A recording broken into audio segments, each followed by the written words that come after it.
ಸಖತ್ ಖಾರ ಬಣ್ಣ ಮತ್ತು ರುಚಿ ಆಚಿ ಚಿಲ್ಲಿ ಪೌಡರ್. ನಮ್ಮ ಚಿಂತನೆ ಈಗ ನಮ್ಮ ಪಕ್ಷ ವತಿಯಿಂದ ಈಗ ಸ್ಪೆಷಲ್ ಕ್ಯಾಬಿನೆಟನ್ನು ಕರೆದಿದ್ದಾರೆ. ಸ್ಪೆಷಲ್ ಕ್ಯಾಬಿನೆಟ್ ತಂದು ಏನು ತೀರ್ಮಾನ ತೊಗೊಳ್ತಾರೋ ಗೊತ್ತಿಲ್ಲ, ಮಾಹಿತಿ ಬರ್ತದೆ. ಈಗ ಅದ್ರ ಜೊತೆಯಲ್ಲಿ ಒಂದು ಅಸೆಂಬ್ಲಿ ಕರಿಬೇಕಂತ ಮನೆ ಮುಖ್ಯಮಂತ್ರಿಗಳು ತೀರ್ಮಾನ ಈ ಕ್ಯಾಬಿನೆಟಲ್ಲಿ ತೊಗೊಳ್ತಾರೆ.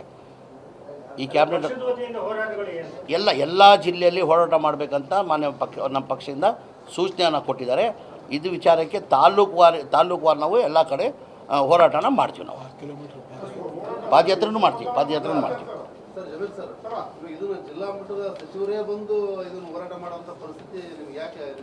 ನಮ್ಮ ಪಕ್ಷ ವತಿಯಿಂದ ಎಲ್ಲ ಸಚಿವರಿಗೂ ಸೂಚನೆಯನ್ನು ಕೊಟ್ಟು ಅವ್ರವ್ರ ಜಿಲ್ಲೆಯಲ್ಲಿ ಅವ್ರವ್ರ ಜವಾಬ್ದಾರಿ ವಹಿಸ್ಕೊಂಡು ಎಲ್ಲ ಶಾಸಕರು, ನಮ್ಮ ಕಾರ್ಯಕರ್ತರು ಅವ್ರನ್ನ ಎಲ್ಲ ತೊಗೊಂಡು ನಾವು ಇದ್ರ ಬಗ್ಗೆ ನಾವು ಹೋರಾಟನ ಮಾಡ್ತೀವಿ. ನಾವು ನೋಡ್ತೀವಿ. ಇವತ್ತು ತೀರ್ಮಾನ ಆಗ್ತದೆ. ಇವತ್ತು ತೀರ್ಮಾನ ತೊಗೊಂಡ್ವಿ. ಇದಕ್ಕೆ ನಾವು ಖಂಡಿಸ್ತೀವಿ. ನಾವೇನು ಒಂದೇ ಹೊಸ ಕಾರ್ಯಕ್ರಮ ಕೊಟ್ಟು ಏನು ಬೇಕಾದ್ ಮಾಡ್ಕೊಳ್ಳಿ. ನಾವು ಇದ್ದಿದ್ದ ಹೆಸರು ಗಾಂಧೀಜಿಯವ್ರ ಹೆಸರು ಇದ್ದಿದ್ದ ಹೆಸರನ್ನ ಬದಲಾವಣೆ ಮಾಡೋಕ್ಕೆ ಅಗತ್ಯ ಏನಿದೆ ಅಂತ ನಾವು ಕೇಳೋ ಪ್ರಶ್ನೆ. ಅದಕ್ಕೆ ನಾವು ಖಂಡಿಸ್ತಾ ಇದ್ದೀವಿ.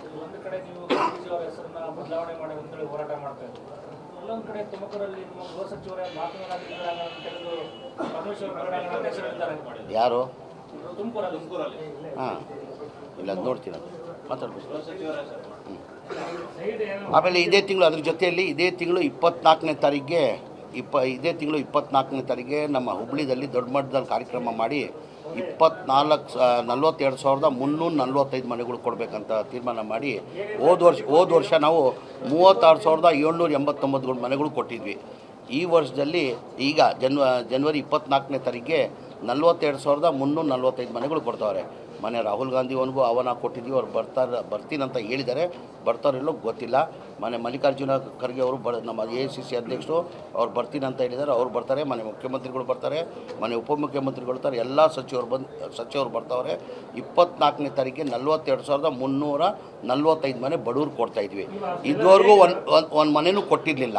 ಏನಕ್ಕಂದ್ರೆ ರೆಡಿಯಾಗಿದೆ ಎಲ್ಲ ಕಡೆ, ಎಲ್ಲ ಜಿಲ್ಲೆಯಲ್ಲಿ ಎಲ್ಲ ಕಡೆ. ಈಗ ಉದಾಹರಣೆ ಹುಬ್ಳಿದಲ್ಲಿ 1,080 ಮನೆ, ಧಾರವಾಡಲ್ಲಿ ಒಂದು 1,600 ಮನೆ, ಗದಗಲ್ಲಿ ಒಂದು 400 ಮನೆ, ಬೆಂಗಳೂರು ಸಿಟಿ ಗೋವಿಂದರಾಜನಗರಲ್ಲಿ ಒಂದು 500 ಮನೆ. ಆ ಥರ ಎಲ್ಲ ಇಡೀ ರಾಜ್ಯದಲ್ಲಿ 42,345 ಮನೆಗಳು ಕೊಡ್ತಾಯಿವಿ. ಅದ್ರ ಜೊತೆಯಲ್ಲಿ ಹಿಂದಿನ ಸರ್ಕಾರ ಸಿದ್ದರಾಮಯ್ಯ ಮುಖ್ಯಮಂತ್ರಿ ಇರುವಾಗ 1,00,000 ಬಳ್ಳಾರಿ 800 ಬಳ್ಳಾರಿ ಅವೆ. ವಿಜಯನಗರದ್ದು 1,000 ಚಿಲ್ಲರೆ ಮನೆಗಳವೆ.